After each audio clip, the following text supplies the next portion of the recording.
Au Sénégal, des contraintes croissantes liées quelquefois au changement climatique pèsent sur le pastoralisme dans la zone du Ferlo. Mais la mobilité du bétail reste jusque-là l'une des stratégies traditionnelles d'adaptation. Cela ressort du rapport 2018 du groupement d'intérêt scientifique Post-pastoralisme et zones sèches, présenté ce lundi à l'Institut sénégalais de recherches agricoles lors de son conseil scientifique et administratif. Ainsi, dans la perspective de l'amélioration de la résilience de l'élevage et des systèmes agropastoraux face aux contraintes climatiques, structurelles et organisationnelles, la promotion de programmes de développement structurants nécessitant la mobilisation de tous les acteurs s'est avérée nécessaire. On sait qu'aujourd'hui, les phénomènes climatiques deviennent de plus en plus importants, les effets deviennent de plus en plus néfastes et les stratégies traditionnelles des éleveurs ne payent plus ou bien ne pourraient pas continuer à payer.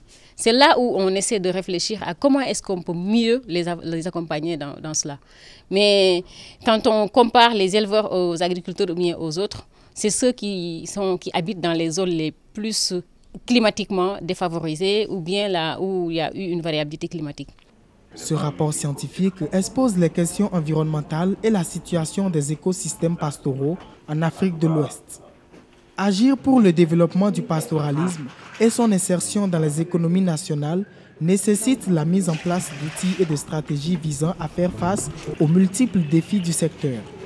J'ai pu me rendre compte de combien est-ce que ces populations en demandent comme tous les autres d'une meilleure vie.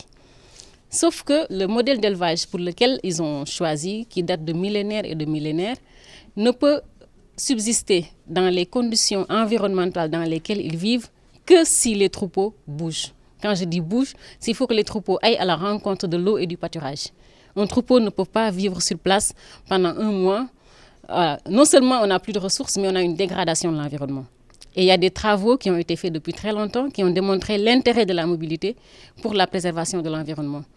Au Sénégal, comme ailleurs en Afrique de l'Ouest, le développement maîtrisé du pastoralisme représente un véritable enjeu de sécurité alimentaire, de croissance économique durable et d'aménagement des zones pastorales.